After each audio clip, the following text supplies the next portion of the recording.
Hi guys, this is Bhavesh Parmar. Well guys, आज मैं आपको जो भी बताऊंगा वो पूरी तरह से हिंदी में ही बताऊंगा, क्योंकि मेरा एक फ्रेंड है जिसने मुझे बताया कि instead of using English only you should speak Hindi as well in your video.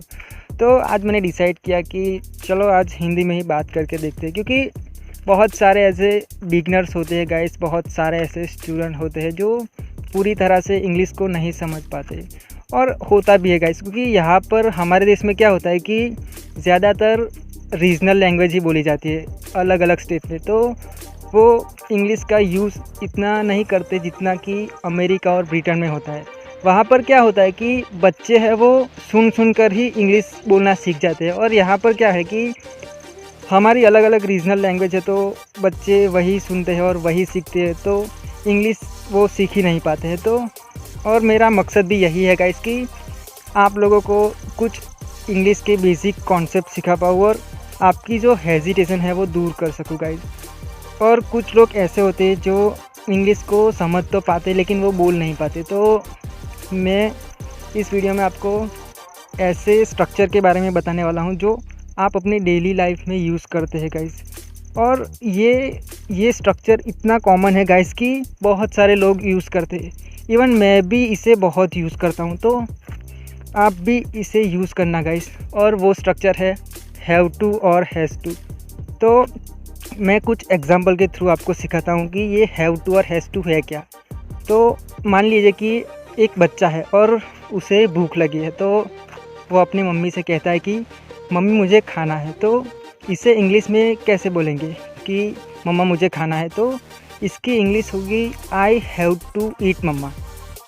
तो आपने देखा गाइस कि यहाँ पर इस वाक्य में हैव टू का यूज़ हुआ, यानी कि मम्मा मुझे खाना है, तो इसकी इंग्लिश होगी मम्मा आई हैव टू ईट। तो देखा गाइस आपने कि हैव टू का कितना कॉमन यूज़ है। कुछ अन्य उदाहरण के थ्रू समझते हैं गाइस, जैसे कि अगर किसी लड़की को मार्केट जाना है तो वो कैसे कहेंगे कि अपने मम्मी से वो कहने जा रही है कि मम्मा मुझे मार्केट जाना है, तो इसे इंग्लिश में कैसे कहेंगे। तो इसकी इंग्लिश होगी guys mamma I have to go to market. Mamma I have to go to market. देखा है गाइस कि हैव टू का यूज़ कितना कॉमन है। अगर हमारा सब्जेक्ट थर्ड पर्सन सिंगुलर हो, जैसे कि ही शी इट, या कोई थर्ड पर्सन सिंगुलर नाउन, जैसे कि अगर कोई लड़की है और उसे मार्केट जाना है, तो हम कैसे कहेंगे कि उस लड़की को मार्केट जाना है। तो इसके लिए हमें हैज़ टू का यूज़ करना पड़ेगा गाइस, जैसे कि she has to go to market. She has to go to market यानी कि उस लड़की को मार्केट जाना है।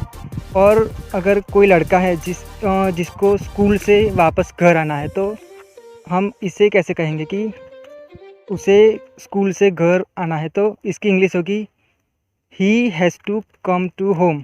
सी has to come to home. तो देखा गाइस आपने कि हैव टू और हैज़ टू का कितना कॉमन यूज़ है। कुछ अनदर एग्जांपल के थ्रू इसे बेहतर तरीके से समझते हैं गाइस। मान लीजिए कि आपको खाना है, तो आप कैसे कहेंगे कि मुझे खाना है, तो इसकी इंग्लिश होगी I have to eat. I have to eat. अगर मान लीजिए कि आपको नहाना है, तो इसे इंग्लिश में कैसे कहेंगे कि मुझे नहाना है, तो इसके लिए इंग्लिश का वाक्य होगा I have to take a bath. I have to take a bath. अगर मान लीजिए कि आपको कहीं जाना है, तो इसे इंग्लिश में कैसे बोलेंगे कि मुझे जाना है, तो इसकी इंग्लिश होगी I have to go. I have to go. अगर मान लीजिए कि किसी को आना है, तो इसकी इंग्लिश होगी he has to come. He has to come यानी कि उसे आना है। अगर मान लीजिए कि आपको आपको एक मोबाइल ख़रीदना है, तो इसकी इंग्लिश क्या होगी I have to buy a new mobile. I have to buy a new mobile यानी कि मुझे एक नया फ़ोन ख़रीदना है। तो आई होप गाइस आपको हैज़ टू और हैव टू पूरी तरीके से समझ में आया होगा। So this is all for today guys. मिलते हैं अगले वीडियो में। Till then take care, bye bye.